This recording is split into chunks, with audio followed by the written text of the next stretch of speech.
Di. May sasabihin ako sa'yo. Ha? May sasabihin ako sa'yo. Ano? May pera ka pa di. May pera ka pa? Ha? May pera pa ka di? Ano pa naman? Wala na akong pera. Gusto na pera ko. As in. Asan na? Pahingi ako? Oo, pa ito.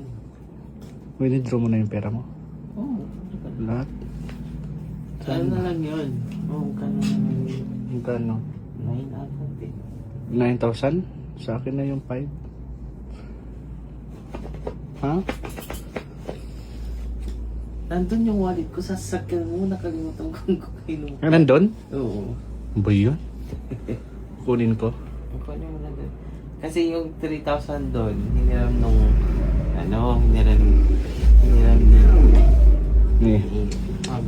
kasi bumili namin ng washer pressure ng panglinis.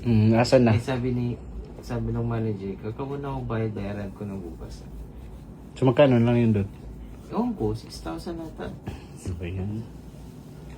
Ano mo na yun? Wala na kasing pera ang akla, day. Kailangan ko ng pira. Tira. So kukunin ko yun doon ha. Wala mo yung wallet ko, bilis. Tinatamad pa akong bumaba. Hello ka. Suwi natin yung wallet niya sa sasakyan.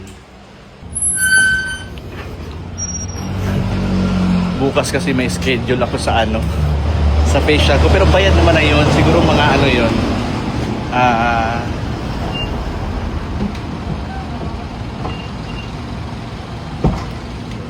10 session. So dito na ako sa sasakyan. Check natin yung niya. Saan kaya yung wallet niya? Ayun. Ayun ang wallet niya.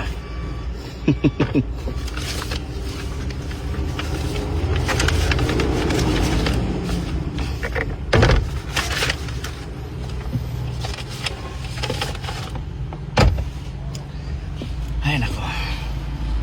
So tingnan natin yung niya.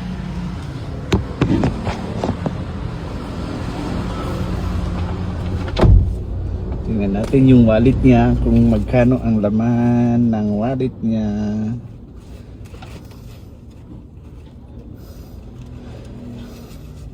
May pera naman ako nasa bangko, yung cash lang ba.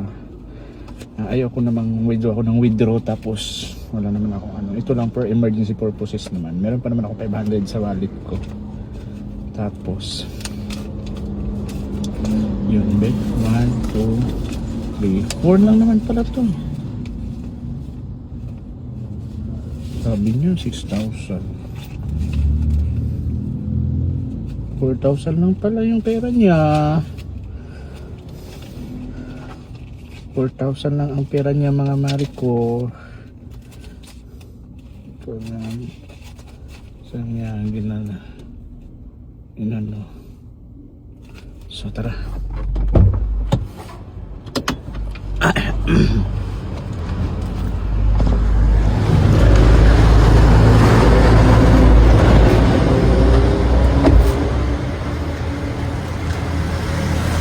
Tatanong, dyan ko talaga pinapark kasi may parking naman ako. Ito yung parking namin ayan yung motor ko, yung motor ni Mark dyan.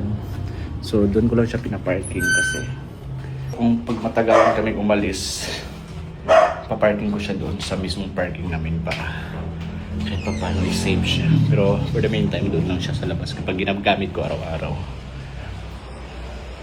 Tol!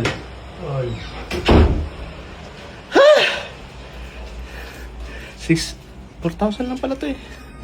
7,000. Ha? Ano mo na ito? 4,000 lang pera mo dyan. Kaya nga. 3,000 na lang sa akin. 1. Ito lang sa akin. Panggastos ko hanggang asin ko. Ano pa tayo na?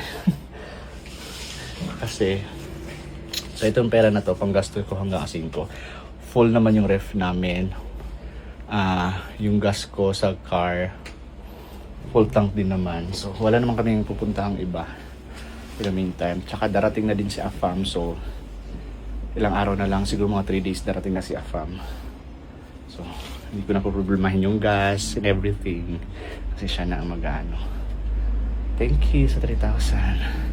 So ayan, magandang araw mga mare kong masikip at maluwang. So, nandito ako ngayon sa clinic ko kasi nagpa-schedule ako ng facial at saka cryo. Actually, bayad na to noon pa man. So hindi ko alam kung ilang session to eh. So, ang nabayaran ko dito 13k. So, ngayon lang ulit ako nakabalik after nung pagbagyo. Di ba nagbagyo kami? Last kong pumunta dito yung before kami magbagyo. So ngayon lang ulit ako nakabalik dahil kasi ang dami ng Diyos mio Marimar, parang ma-harvest na to. So alas 2 pa yung schedule ko, tapos 1:39 pa lang. So hinintay ko na lang na mag alas 2 bago ako papasok dito sa subdivision sa Carmel 5. Malapit na to sa Novaliches eh.